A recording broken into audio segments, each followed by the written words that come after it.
nggak paham. Oh ini Kiai, kan masalah isu virus corona ini kan negara sampai menggelontorkan uang triliunan. Iya. Untuk beli vaksin, mencegah segala macam ini. Bicara vaksin itu, nanti orang pasti akan mau disuntik setiap warga itu. Menurut Pak Kiai imbauannya gimana? Saya kagak ngerti vaksin itu. Saya orang awam, Pak. Kalau saya bicara vaksin, bukan kapasitas saya, nanti saya salah. Gitu loh. Yang pasti selama ini, ya saya dengar cuma katanya aja vaksin itu pun simpang siur kan berita. Bahkan kemarin ada yang bilang sama saya, ada wakil rakyat yang nggak mau divaksin. Itu bukan rahasia itu, orang umum nggak bicara itu. Nggak mau divaksin, nggak mau ini, katanya bisnis dan saya nggak ngerti hal kayak gitu. Cuman saya sebagai orang awam, Pak, ya saya sebagai orang awam kan bingung dong, Pak, menyikapi kondisi berita yang nggak jelas ini, kepastiannya, ya kan si A begini, si B begini, si C begono, malah masyarakat cenderung nggak pada selisih paham.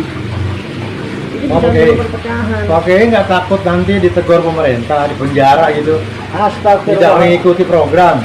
Loh, Oke, saya nggak ngikutin, ngikutin program. saya nggak ngikutin program di mananya. Ya, umpamanya tidak menganjurkan pakai masker gitu. Lihat Pak di bawah, masker.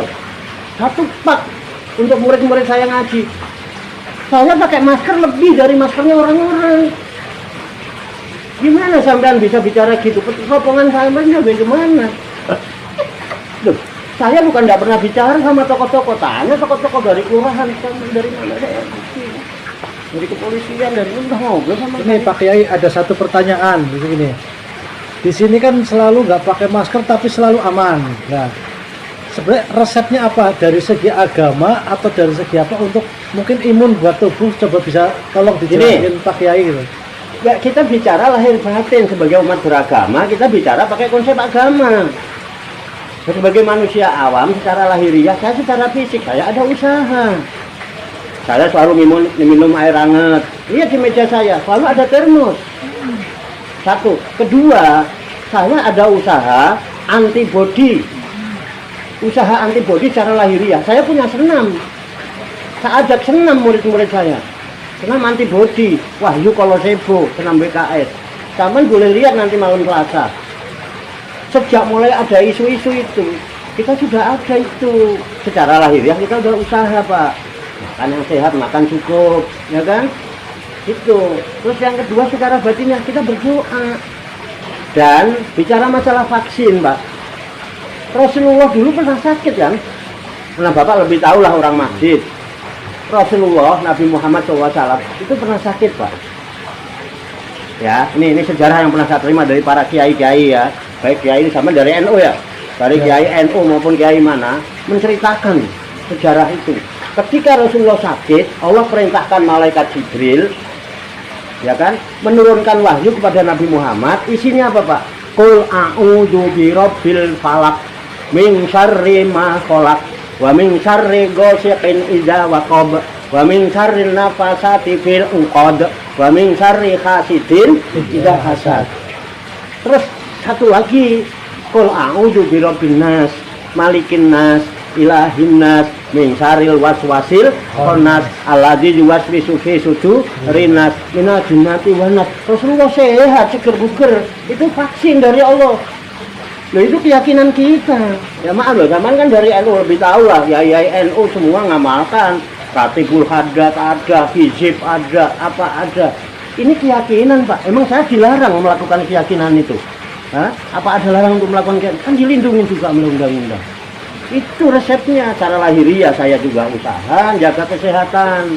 Saat cuci tangan nggak usah diajarin, dari dulu udah diajarin cuci tangan.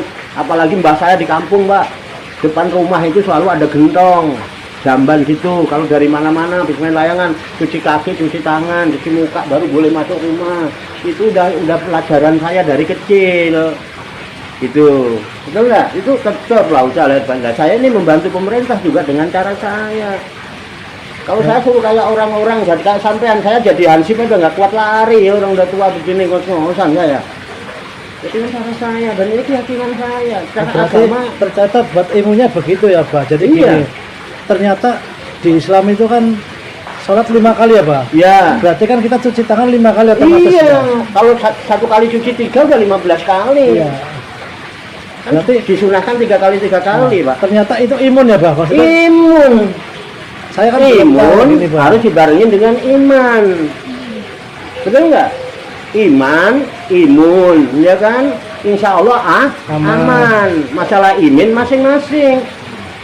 Gitu.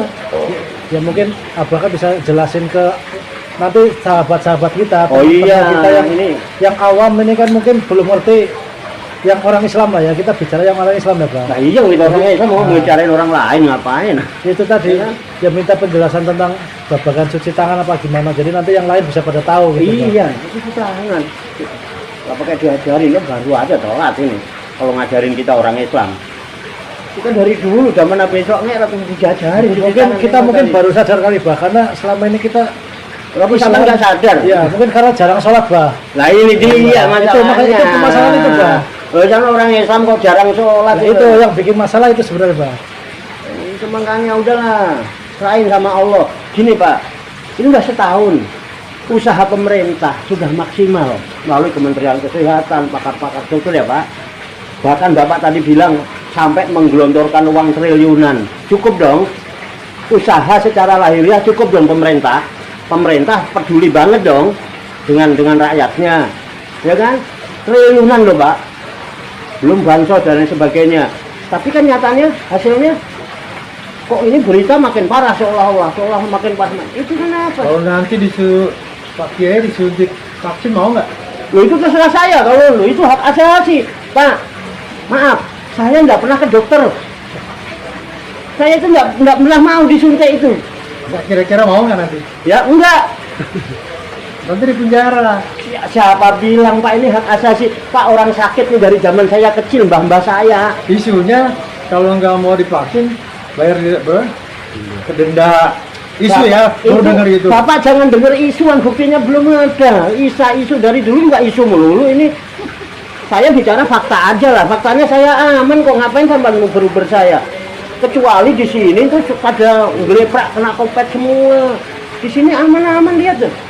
Paling flu pilek udah biasa dari zaman dulu, tak suruh minum budek flu dan batuk 3-4 hari sehat. Betul nggak? Aneh ini. Apa mungkin ini Bah? Mungkin santri-santri di sini kebanyakan minum air ini kali Bah. Air manakib kali Bah, biar pada sehat. Ya wallahu alam, itu kan usaha batiniah ya kan, kita memang berdoa berjamaah. Dan masalah itu air keruqyah atau tidak itu istilah ya, itu kita mampunya hanya itu. Kenapa? Batas-batasan maksimal kita sudah habis. Manusia itu penuh dengan keterbatasan. Pemerintah juga mungkin sudah selama setahun kok belum berhasil. Inilah batas-batas kemampuan. Berarti ini di luar batas kemampuan manusia. Mestinya jangan dipaksain dong. Kembalikan kepada Tuhan. Kita punya Tuhan, Pak. Jangan senang berdebat agama tapi lupa bertuhan, kan sama aja bohong. Kita punya Tuhan ya. Tuhan ini maha kuasa, Pak. Maha menciptakan, maha apa. Kalau bisa menciptakan virus, masa nggak bisa nahan virus sih? Saya yakin Pak, Tuhan saya Allah Subhanahu wa Ta'ala itu Al-Khaliq. Dan kita ada dalam liputannya. Katanya kita orang beriman. Usaha sih udah kok. Masker udah. Ya kan? Minum obat udah, minum air panas, kita usaha antibodi. Ya kalau saya ditanya suka-suka saya Pak. Ini hak saya berobat. Nih, saya nih anak saya berobat, tak kusuk minum budek. Itu nggak mau, ini nggak kasih minum budek, nggak mau. Enggak ya, emang kenapa? Saya cocoknya sama Paramek. Apa harus apa? Kan harus budek, kan nggak bisa. Saya juga kalau sakit suka-suka ke dokter boleh, ke dukun boleh, ke tukang urut boleh, ke akupuntur boleh. Kenapa sama harus maksa denda saya gara-gara pepatah di pengasah? Nggak paham Pak sini tuh. Jadi yang penting saya usaha, saya sakit cari obat, ya kan? Semampu saya, di obat nggak boleh lah paksa-paksa gitu.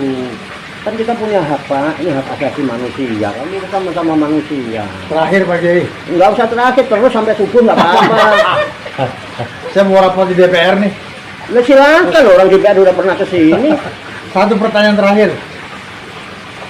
Banyak orang meninggal karena COVID hari ini. Kata siapa? Ya banyak beritanya. Katanya kan, Ya, sama udah buktikan. Berita-berita di TV, di kabar ya. Itu cukup valid tuh. Itu mengantisipasi bagaimana itu memberikan apa penjelasan kepada santri-santri. Oke. kiatnya apa? Kiatnya ya kita usaha lahir batin. Secara lahiriah, ayo kita jaga kesehatan sama-sama. Cuci tangan, ya kan? Itu kalau kerja jangan lupa pakai masker. Saya kalau disiplin, ini tak simpen Pak. Bersih banget ini. Kenapa? Saya setiap kerja selalu disiplin pakai masker. Enggak berani saya ninggalin masker. Gimana saya enggak gitu Pak. Saya enggak secara batin ya. Itu sama nih tanya nih. Tiap malam Pak, saya ajak berdoa. Karena saya merasa punya Tuhan. Saya punya batasan secara lahiriah, secara fisik. Kita itu penuh dengan keterbatasan. Hanya Allah datang tanpa batas. Nah, kita kembalikan urusan. Kata jenengan dulu kalau mendalilkan wa ilallahi turja'ul umur, dan kepada Allah lah hendaknya dikembalikan segala urusan. Manusia itu doib, wa kulikol insanu doifa, diciptakan manusia dalam keadaan doib. Akuilah kedoiban kita. Jangan sok gagah, jangan sok hebat, jangan. Kita punya Tuhan Pak. Tolonglah, sadarlah. Beri kesempatan kita yang itu, ya kan, biar kita berdoa sama Tuhan, biar kita minta sama Tuhan demi keselamatan bangsa dan negara. Harusnya didukung yuk kita sama-sama. Sampai ikut ya jamaah sini ikut berdoa. Mungkin kalau Pak Haji yang berdoa lebih makbul. Kan kita diajarin sama ulama kita. Pak Kiai, jadi sekarang saya baru ngerti ya Pak ya. Iya. Kita terima kasih Pak Kiai penjelasannya. Saya udah kasih masukan, rekan-rekan saya juga dapat ilmu hari ini. Mudah-mudahan kedepannya saya bisa paham. Betul. Dan tolong jangan masalah ini menjadikan kita kerukunan mana malah jadi terpecah belah. Oke Pak Kiai, saya terima kasih. Saya nanti kapan-kapan kemari lagi silaturahmi mau belajar Pak Kiai. Ya sekarang juga nggak apa-apa. Ya, sekarang saya mau pamit Pak Kiai ya. Ayo Pak, ayo. Oh gitu. Nah, Pak Kiai, saya mau izin pamit dulu Pak Kiai. Oh gitu, makasih Mas. Mohon maaf ya, mohon maaf ya. Terima kasih atas. Mohon maaf saya bahasanya kasar, saya orang Jawa Timur. Oke ya. Pak Kiai. Terima kasih atas saran buat teman-teman yang di luar. Salam Mbah Yai ya. Siap. Salam Mbah Yai, mohon doanya ya. Ya, mohon doanya. Terima kasih semua ya. Assalamualaikum. Assalamualaikum warahmatullahi wabarakatuh.